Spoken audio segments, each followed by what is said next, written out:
Good morning student. आज का जो हमारा रिवीजन का टॉपिक रहेगा वो है क्या चीज़, यूनिट 5 डिस्ट्रीब्यूशन सिस्टम। ठीक है, देखिए डिस्ट्रीब्यूशन सिस्टम का मतलब क्या चीज़ होता है। अभी तक हमने पढ़ा था डिस्ट्रीब्यूशन सब स्टेशन। ठीक, तो उसमें हमने देखा था कि फीडर से हम कनेक्ट करके, मतलब जो जनरेटिंग स्टेशन है उससे हम सब स्टेशन को कनेक्ट करके फिर वहाँ से हाई वोल्टेज को लो वोल्टेज में चेंज करके फिर हम जो है क्या करते थे, उसको डिस्ट्रीब्यूट करते थे। तो अब हम पढ़ेंगे कि हमारे जो इलेक्ट्रिकल पावर हैं उनको हम सब स्टेशन से कंज्यूमर तक कैसे पहुंचाते हैं। तो उन्हीं सब का जो है डिस्कशन हम करेंगे किस में, डिस्ट्रीब्यूशन सब सिस्टम में। ठीक है, देखिए डिस्ट्रीब्यूशन सिस्टम जो कहें या अगर हम कहें तो इलेक्ट्रिकल जो पावर का डिस्ट्रीब्यूशन है वो दो तरीके से होता है। पहला है हमारा क्या चीज़, एसी डिस्ट्रीब्यूशन, दूसरा है हमारा डीसी डिस्ट्रीब्यूशन। ठीक है, एसी डिस्ट्रीब्यूशन जो होता है वो दो टाइप, मतलब उसमें भी दो टाइप के हैं। पहला प्राइमरी डिस्ट्रीब्यूशन या फिर एचटी डिस्ट्रीब्यूशन। एचटी का क्या मतलब होता है, एचटी का मतलब होता है हाई टेंशन, हाई टेंशन। ठीक है, high tension distribution, high tension distribution. ठीक है, और दूसरा जो एक टर्म होता है वो होता है हमारा एलटी। एलटी का मतलब क्या होता है, एलटी का मतलब होता है लो टेंशन डिस्ट्रीब्यूशन। ठीक है, तो एक होता है एसी डिस्ट्रीब्यूशन में, पहला एसी डिस्ट्रीब्यूशन जिसको हम एसटी डिस्ट्रीब्यूशन कहते हैं, दूसरा प्राइमरी डिस्ट्रीब्यूशन जिसको हम एसटी डिस्ट्रीब्यूशन कहते हैं, और दूसरा होता है हमारा सेकेंडरी डिस्ट्रीब्यूशन जिसको हम एलटी डिस्ट्रीब्यूशन कहते हैं, या फिर लो वोल्टेज डिस्ट्रीब्यूशन। ठीक है, और और एक एसी हो गया, दूसरा डीसी। डीसी में भी क्या होता है, 2 वायर डिस्ट्रीब्यूशन सिस्टम और 3 वायर डिस्ट्रीब्यूशन सिस्टम। ठीक है, तो ये हमारा एक टाइप्स हैं किसके, इलेक्ट्रिकल डिस्ट्रीब्यूशन के। अब क्या है, अब हम देखिए पढ़ेंगे layout of H T and L T distribution. ठीक है, ये क्या है कि ये हमारा जो है बल्क पावर सोर्स है, मतलब ट्रांसमिशन सब स्टेशन। ठीक है, इस ट्रांसमिशन सब स्टेशन से हम क्या करेंगे, सपोज कीजिए कि 66 केवी को हम क्या करें, ट्रांसमिट कर रहे हैं।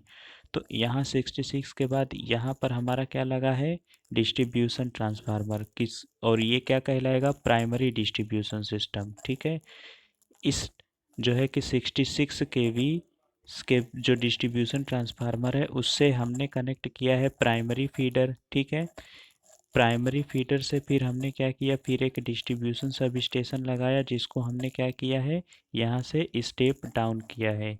ठीक है, स्टेप डाउन किसको किया है हमने, तो 66 केवी को। ठीक है, 66 केवी को स्टेप डाउन करके, मतलब 66 केवी या फिर यहाँ पे जितना भी इसका रेटिंग होगा 33 केवी का या जो भी होगा, उसको हमने क्या किया है, स्टेप डाउन करके उसको हमने 415 वोल्ट पे जो है कि उसको कन्वर्ट किए हैं। फिर अब उसको फर्दर हम क्या करेंगे, डिस्ट्रीब्यूशन के लिए भेज देंगे, जो हमारा कौन सा डिस्ट्रीब्यूशन कहलाएगा, सेकेंडरी डिस्ट्रीब्यूशन। ठीक है, इसके बाद तो यहाँ से तो हमने उसको डिस्ट्रीब्यूट कर दिया, लेकिन फिर उसको हम जो है कि आगे भेज देंगे कहाँ पर, मान लो कि कुछ इंडस्ट्रियल एरिया होगा या जहाँ पर जो है कि बड़े बड़े जो कारखाने होंगे तो उनको 415 से ज़्यादा हमें चाहिए, तो उसको हम क्या करेंगे, आगे भेज देंगे, जो हमारे लिए क्या होगा, कंज्यूमर सर्विस का काम करेगा। ठीक है, अब देखिए, अब हमें पढ़ना है constructional features of distribution line and their erection. जो हमारे डिस्ट्रीब्यूशन लाइन है उनके जो है कि कंस्ट्रक्शन कैसे होते हैं, उनकी क्या विशेषताएं होती हैं और उनके निर्माण कैसे किए जाते हैं।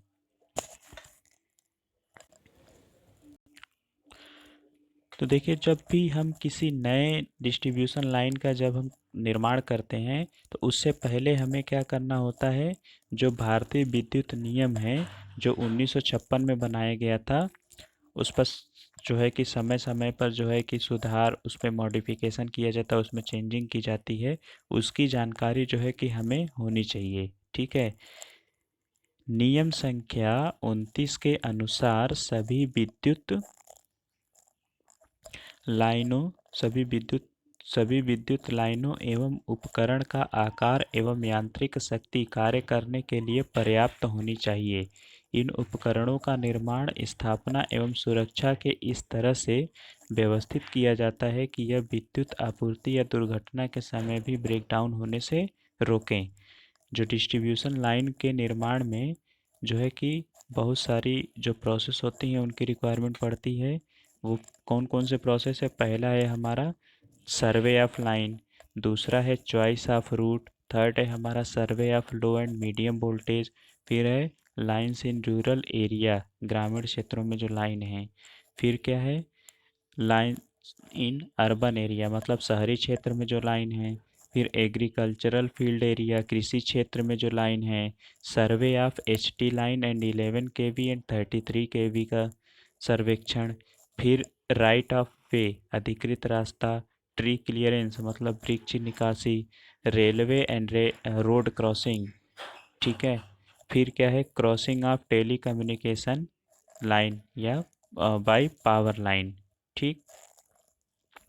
फिर है हमारा क्या चीज़ construction testing and commissioning of 11 KV and LT मतलब 11 केवी एवं एलटी लाइनों का निर्माण, परीक्षण एवं प्रवर्तन में लाना।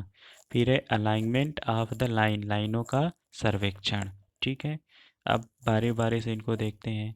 देखिए लाइन, सर्वे ऑफ लाइन का मतलब ये चीज़ होता है कि अब सबसे पहले कोई भी अगर हमारा इलेक्ट्रिकल सिस्टम है तो उसके डिस्ट्रीब्यूशन में लाइनों के किसी भी निर्माण से पहले हमारा जो पहला कदम होता है वो क्या होता है?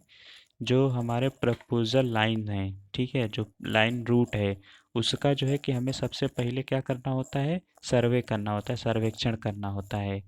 यह उस क्षेत्र का उचित विस्तृत सर्वेक्षण बनाने के लिए वास्तव में आवश्यक है जहां बिजली लाइन पारित हो और सर्वेक्षण मानचित्र में सड़क, नदियां, मकान और जो कॉमर्शियल भवन हैं सभी आवश्यक निर्माण शामिल होनी चाहिए जो विद्युत लाइन के क्षेत्र को प्रभावित करते हैं। ये सर्वेक्षण मानचित्र वास्तव में डिजाइन प्रक्रिया में सहायक होते हैं। आमतौर पर सबसे छोटा मार्ग सबसे अच्छा मार्ग है क्योंकि पावर लाइन बनाते समय कॉस्ट भी दूरी के अनुपात से अधिक हो जाती है। तो कहने का मतलब है कि किसी भी डिस्ट्रीब्यूशन सब स्टेशन का जो हमारा पहला कदम है मतलब जो हमारा मेन वर्क है वो क्या है? लाइन का सर्वे करना। और उस सर्वे में क्या होना चाहिए?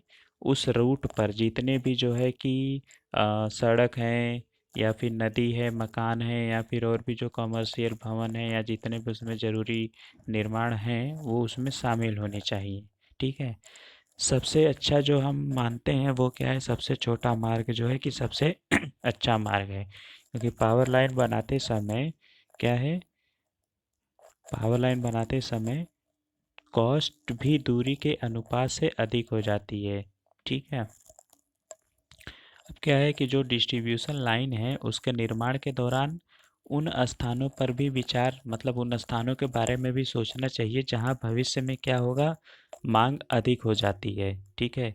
जब मांग अधिक हो रही है तो मांग बढ़ने वाले क्षेत्रों के लिए एक नई लाइन बनाने के बजाय उस मार्ग को मौजूद लाइनों से जोड़ना क्या होगा? आसान होगा।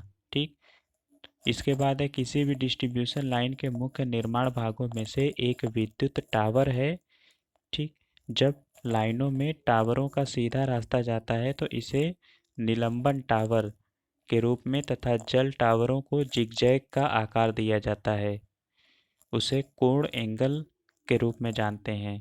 ठीक है। इलेक्ट्रिकल पावर के निर्माण में सामान्य रूप से जो एंगल टावर का निर्माण लागत जो है सामान्य टावर से अधिक होता है, इसलिए लाइन के निर्माण और डिजाइन करते समय हमें क्या करना चाहिए? एंगल टावर की संख्या को कम से कम रखना चाहिए।